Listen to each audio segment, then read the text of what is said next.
Selamat datang di channel ini dan selamat hari Minggu, sahabat-sahabatku yang terkasih. Di dalam bacaan pertama, kita mendengarkan nyanyian hamba Yahweh yang ketiga.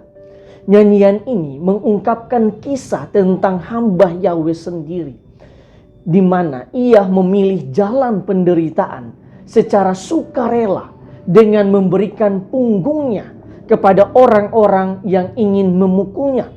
Mereka pun memperlakukannya sebagai seorang penjahat. Lukisan penderitaannya ini mirip dengan lukisan penderitaan yang dialami oleh Yesus. Tapi penderitaan ini juga dialami oleh semua hamba Allah. Bahkan para martir awal di dalam gereja, mereka juga mengalami penderitaan yang kurang lebih sama. Iman mereka sungguh-sungguh hidup di dalam kehidupan mereka, sehingga mereka rela menderita demi Tuhan yang mereka imani. Di dalam bacaan kedua, Santo Yakobus membahasakannya dengan perkataannya yang cukup terkenal. Jika iman itu tidak disertai perbuatan, maka iman itu pada hakikatnya mati. Dalam arti tertentu, iman merupakan harta rohani yang harus benar-benar hidup dan nyata di dalam kehidupan kita. Jika iman benar-benar hidup, maka penderitaan pun akan kita terima sebagai bagian dari iman. Yesus sendiri di dalam bacaan Injil mengatakan, "Setiap orang yang mau mengikuti aku harus menyangkal dirinya, memikul salibnya, dan mengikuti aku." Itu artinya penderitaan adalah bagian dari iman kita kepada Kristus. Saat ini, Gereja Indonesia sedang menjalani bulan Kitab Suci Nasional. Seluruh umat diajak untuk lebih rajin dan tekun di dalam membaca kitab suci. Lebih mendekatkan diri lagi dengan sabda Allah itu sendiri. Sebenarnya ini adalah salah satu cara agar kita berproses dengan iman kita. Sebab iman itu bagaikan pohon kehidupan yang harus berproses di dalam pertumbuh kembangannya dan akhirnya menghasilkan buah di tengah-tengah dunia.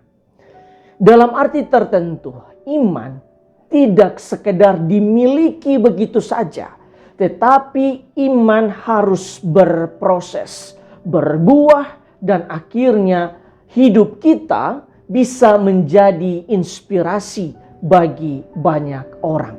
Pribadi-pribadi seperti Santa Teresa dari Kalkuta adalah pribadi-pribadi yang telah berproses dengan iman mereka.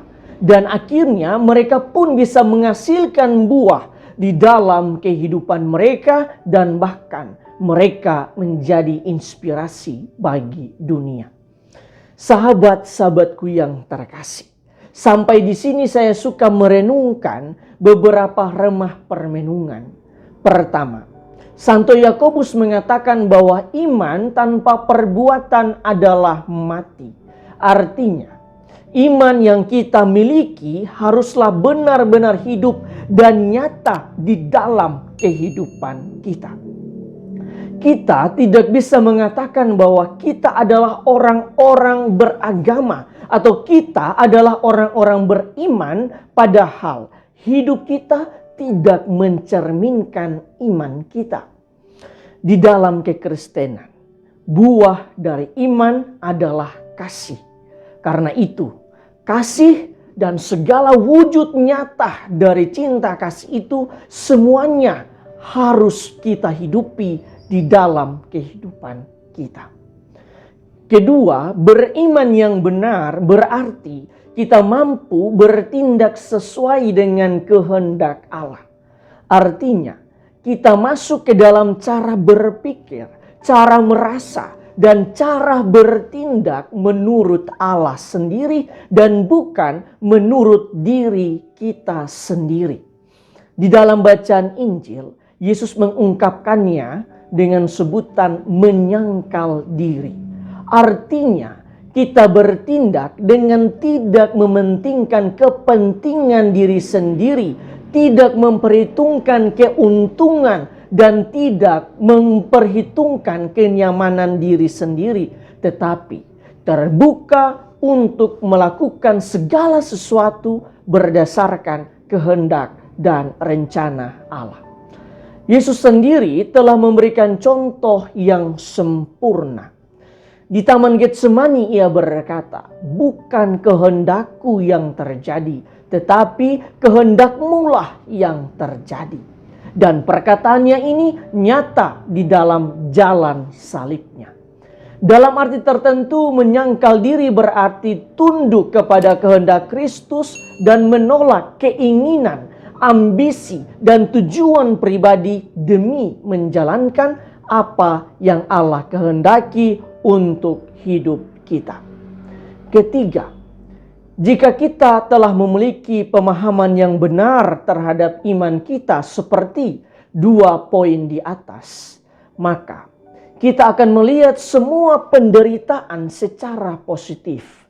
Artinya, sebagai orang beriman, kita perlu menerima, merangkul, dan menyatukan penderitaan kita dengan penderitaan Kristus.